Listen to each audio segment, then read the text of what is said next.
So in this class, we are going to cover the while statement in Java.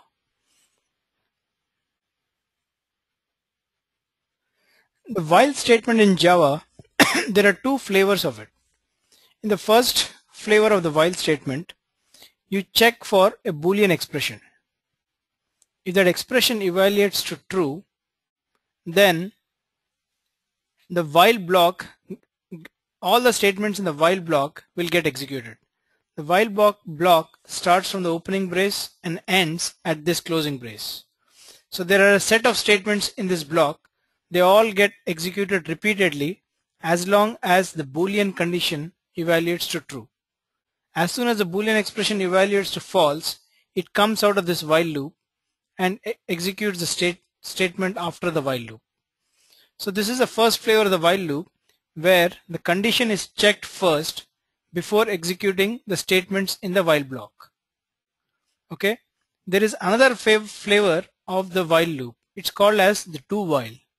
In the do while, what happens is all the statements in the block are first executed, and then the Boolean expression is checked. If it is true, the block gets executed again. So the difference between this and this is that in the do while, the block gets executed at least once, whereas in the while loop, the block may or may not get executed at all.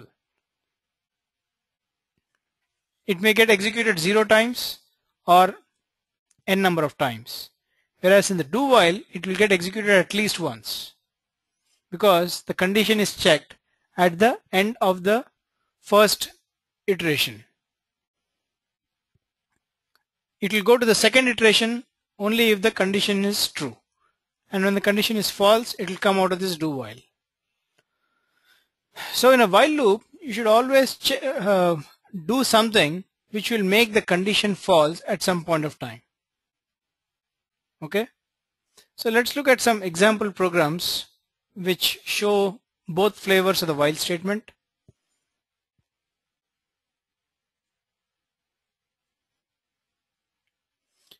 So in this program here,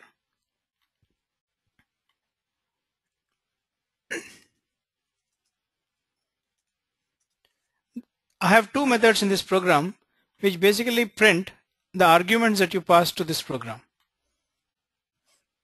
Okay, the first method shows the first flavor of the while loop, where I'm using just the while loop, and in the second one,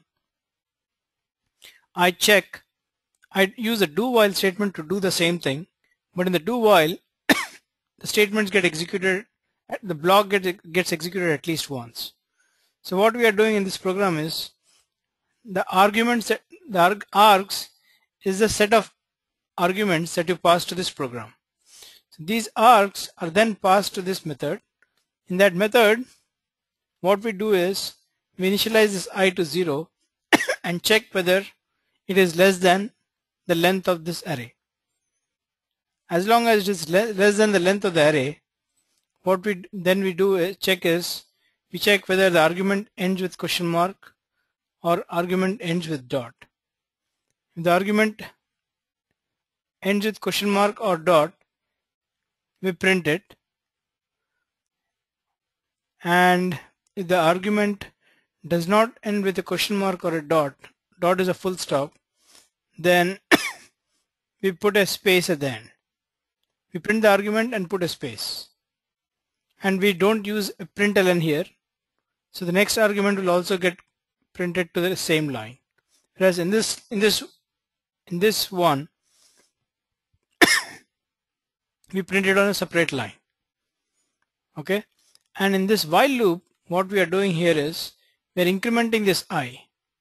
So if there are 5 arguments, this I will go from 0 to 4, and when I becomes 5 is no longer less than 5, then it will come out of this loop. And at the end of the loop, we can see the value of I, and we can also print the length of the array. Okay, so let's run this program as Java application. And now, if you see, since I did not pass any arguments to that program, The value of I was 0 at the end of the loop, and the length of the array arguments is also 0. So now what I'll do is I will pass some arguments to this.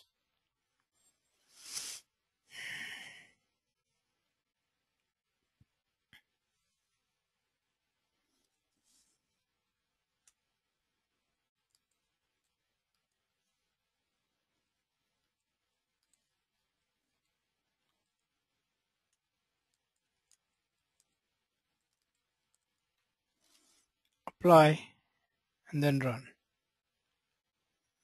And now if you see here, as soon as it encounters a question mark or a dot, it goes to the next line because I have a println. Okay, and then here you can see how many arguments. The length of this array was 8. 1, 2, 3, 4. Actually 4 is including this question mark. 5, 6, 7 and 8. And since 8 is not less than 8, it comes out of the loop. Okay. So the intent of this program is to just print whatever you enter as the program arguments, and when there is a punctuation mark encountered, it just goes to the next line. It supports only 2 punctuation marks, question mark and period or the dot. Okay, and the same thing will now run with by using the do while. And if you see in the do while, what it does is it is doing the same thing, but the while condition is checked at the very end. Okay.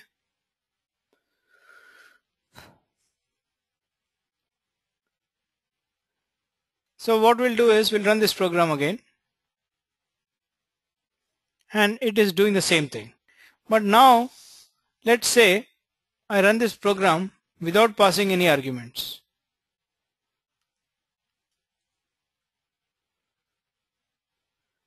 Now what do you think will happen? We are passing this args and I is 0, right? But we are not passing any arguments, right? So the length of the array is 0. So even the first element of the array will not exist. So it's going to throw an array index out of bound exception, right? So let's run this, and I would expect an array index out of bound exception. See that? So if you want to make this run with a do while, we need to add an extra condition. We can probably put that outside the do while, right? So we are basically adding another condition. So instead of doing that, we could have just used a while loop. In the while loop, it will get checked at the very beginning, right?